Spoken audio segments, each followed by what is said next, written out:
Alireza Firouzja is an unstoppable force in the world of chess right now, but anytime he comes up against Magnus Carlsen, it's a tantalising encounter because Magnus is this rock-solid, steadfast world champion, an immovable object, really exciting rivalry that's only growing as the years go by. So this is rewinding to Norway Chess 2020. It's round 9 and both players are at top of the table, top 2 positions, so they're vying for first spot. This is a big game, but Alireza tries to steer it towards a draw and we'll see that now. So he kicks off with knight f3, and after Magnus goes knight f6, he goes for the modest g3 here, opting for this King's Indian attack and just trying to steer towards these quieter lines. Magnus goes c5, lots of moves there for black. Bishop g2 now, the knight came to c6, castles from white, and Magnus goes e5. So if Alireza allows, say he goes pawn d3, well Magnus could set up the big centre. This is a reverse King's Indian here, black's playing it as if they were white. So Alireza goes pawn e4 instead. He stakes a claim in the centre, and now you can't really capture this pawn as black. Then white's going rook e1, or even this classic tactic in the King's Indian. White's doing fine, has a good game. So instead Magnus goes pawn to d6. We now had pawn c3 from Alireza, and so he's looking to strike at the centre here. Magnus goes g7 though. He's bringing his bishop out, fianchettoing it on the king side. Pawn d4 played. C takes on d4, that classic kind of Sicilian-like capture. The pawn recaptured, and now Magnus goes bishop to g4. So he doesn't want to take there immediately, get into a bad pawn structure. He pressures this knight, pressures the dark squares, and white could kick on with pawn to d5 here. Then the knight would hop into d4. You'd get a mass exchange here. Okay, slightly better for white with the space advantage. But instead Firouzja captures here, again part of his policy of trying to steer this game towards a draw, because after the pawn recaptures we can see that these queens are now likely to come off the board. So first knight c3, Magnus went bishop to g7, pawn h3 put a question to that bishop, and after it captured on f3, very logical to give control of d4. Here Alireza swapped on d8 first. The rook recaptured, then he picks up this bishop here. So Magnus castles the king. Alireza goes king g2. A tidy move. Also protects his bishop because now knight d4 comes, hitting that piece. And here Alireza was just a bit hasty to try and steer the game towards the draw. And after the game, Magnus said that he felt that Alireza panicked slightly in this position. So Alireza went bishop to g5 here, preparing to swap bishop for knight, but it's not such a good exchange actually. That bishop would have sat better on e3. Now you'd have had to prepare that first with maybe rook to b1. You can also go rook d1 because you wouldn't want to run into knight c2 with a bishop on e3. But you don't want to just give it up for the knight on f6 here, because after pawn h6, captures here, bishop recaptures. Although Alireza gets knight to d5 now, the problem here after Magnus goes rook d6 is that he's getting the better minor pieces and the more active rooks. So for example, if Alireza actually chops that bishop off now and the rook recaptured, well his knight is better than white's bishop here. This is a bad bishop, this is a dominant knight, and potentially this black rook can also probe along these squares, just a nice pleasant edge for black.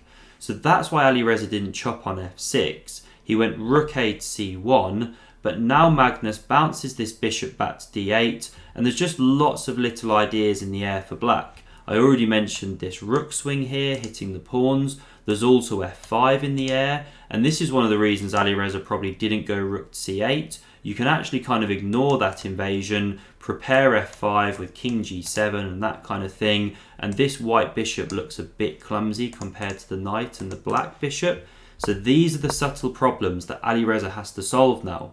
So bishop to d8 from Magnus, this rook came to the d file, king g7, and now Alireza drops back to e3, a very solid move, heading for c4 potentially, and Magnus goes rook a6, probing at those pawns. So pawn a3 played. Magnus now goes pawn h5, gaining a bit of space, all very tidy stuff. Classic Magnus position this. He loves to just squeeze with a very slight edge. Alireza goes knight to c4. He hits this pawn here. Now Magnus could go pawn f6, but instead he goes bishop f6. Still a perfectly good move, asking white what he wants to do. And here Alireza already missed steps. He is getting a bit lower on the clock as well. So he goes pawn h4. And the reason this isn't so good, the reason knight e3 would have been better, is that Magnus now gets rook to c8. If the knight was on e3, then he'd already be contesting the file. Black couldn't do that. Because now when the knight goes to e3, Magnus brings the other rook across, and here Black has actually won the only open file on the board. Well, there is the open d file, but of course that's blocked by a knight. So the rook came to d3. Alireza wants to bring this bishop back to d1. Now we had bishop to d8, bishop d1. The rook came to c1 here, and we can see Magnus is invading. Some uncomfortable pressure. The bishop came to b3. Now Magnus doesn't want to give up this beautiful knight, so instead he goes pawn b5.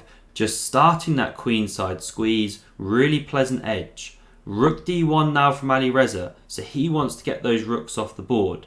Now Magnus did look at this line where you take the bishop. That bishop was just left unprotected, of course. And then you can't recapture the rook here as white, or the knight recaptures. But here the rook can actually take on d8 because the bishop is unprotected. This is the trick. And if you go rook b1 to pick up this pawn, then rook d3 is an excellent move. Because although black takes here, defending the knight, then there's this tricky knight d1. The rook comes back to b1, knight c3, and this is actually leading to a draw basically. You can't do much about it as black, and that's why black didn't go for this line. Magnus rejected it. So if we come back here, he didn't take on b3. Instead, after rook to d1, he just retreated his rook, kept control of the file, and now Alireza drops this bishop back to a2. So pawn a5 from Magnus, rook d3 played. And now pawn a4, so Magnus is clamping on the b3 square. He wants to bring a rook to c2 if possible and attack this b2 pawn, maybe starting with a knight c2 trade. So Alireza goes king to f1. He wants to bring that king into the game. The bishop bounced round to b6, x-raying this important diagonal. And now here Alireza makes a mistake. He should go bishop to d5. And the reason this is a better move is that if black now goes, say, knight to c2, looking to trade these ones off, invade with the rook, hit this pawn as well, well, now white can go rook to f3. Although you give the b2 pawn, you pick up here on f7, and this should be a level position. Because although black can go after the a3 pawn, white can always come to c6 with the bishop, start targeting these ones. But Alireza didn't go bishop to d5. Instead, he played this rook to c3 move, trying to trade them off like this, which he does achieve. But now look at his pawn structure. He shattered it on the queen side, and knight b3 is a very powerful follow-up from Magnus. So the problem here for white is that you can't capture this one. If you do, then the pawn is going through, so knight d1 is forced to stop that b2, but then simply bishop c5. You're picking up on a3, then you support pawn b2. Big problems for white. Black is completely winning. So the knight is immune. Alireza goes king to e1. Now the bishop came to c5 anyway. Knight c2 to hold that a3 pawn, and now Magnus makes an inaccurate move. So he goes knight to c1 with the idea of coming to d3 with check, then picking up on f2, but what he should do here is pawn f5.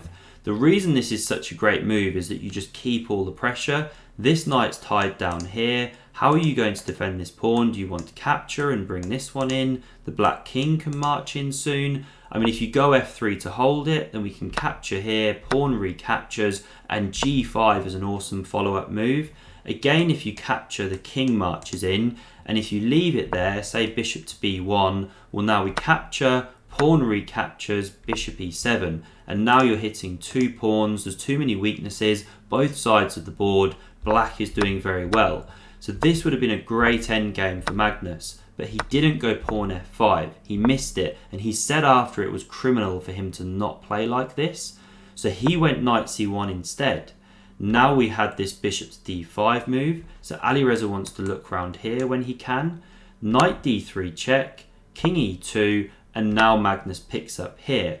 And after bishop c6 targeting those pawns, what Magnus had planned from afar was that after pawn f6 waiting, Alireza would take here. He then picks up on e4 with a great game, looking at both of these pawns, nice central pawn mass.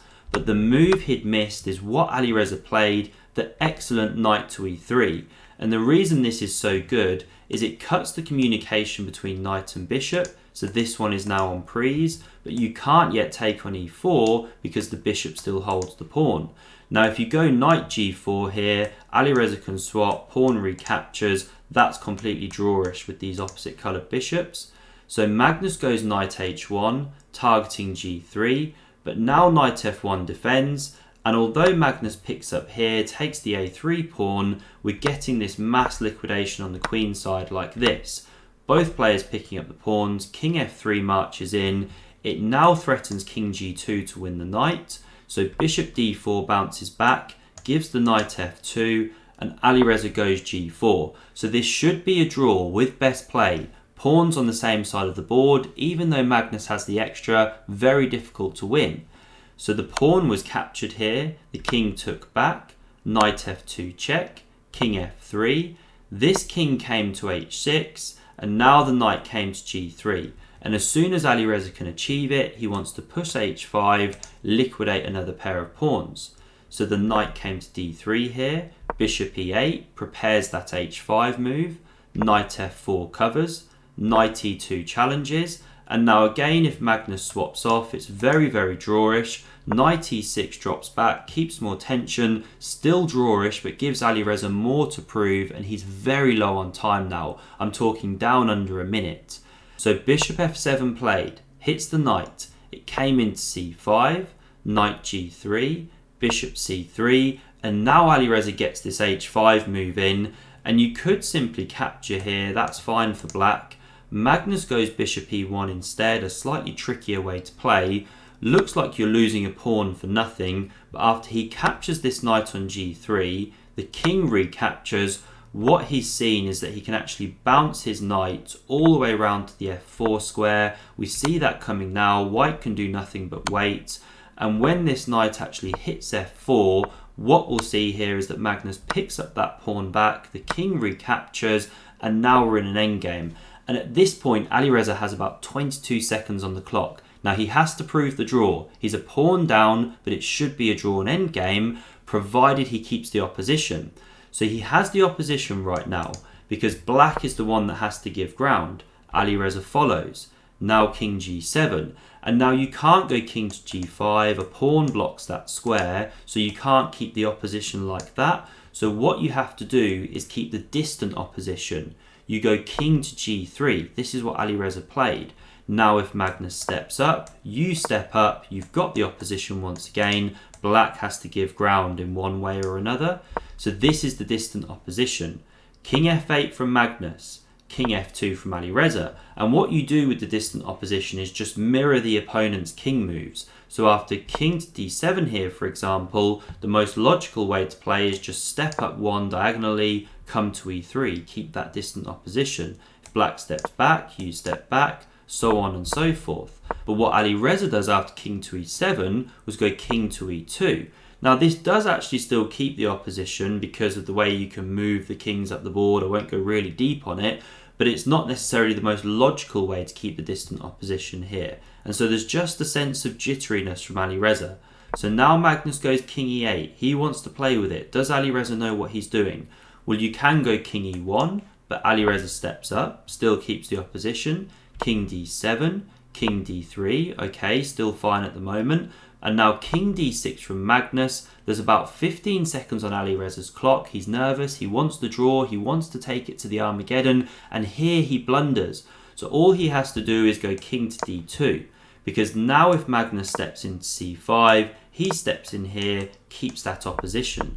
But what Alireza does after king to d6 is king to c3, and this is a decisive blunder because now king c5 comes, Magnus has the opposition, and Alireza just resigned in this position. He can do nothing now. Say he comes back to d3, well, king b4, king d2, the king is just going to slowly and steadily march in. Play this out yourself if you want to, but the point being you just get slowly forced away from this e-pawn, and black picks it up. That's a one endgame. So a really painful lesson for Alireza, but an important one for the future as he grows into the player I think he can become, world champion one day. If you enjoyed this video, then click here to see my whole Norway Chess playlist.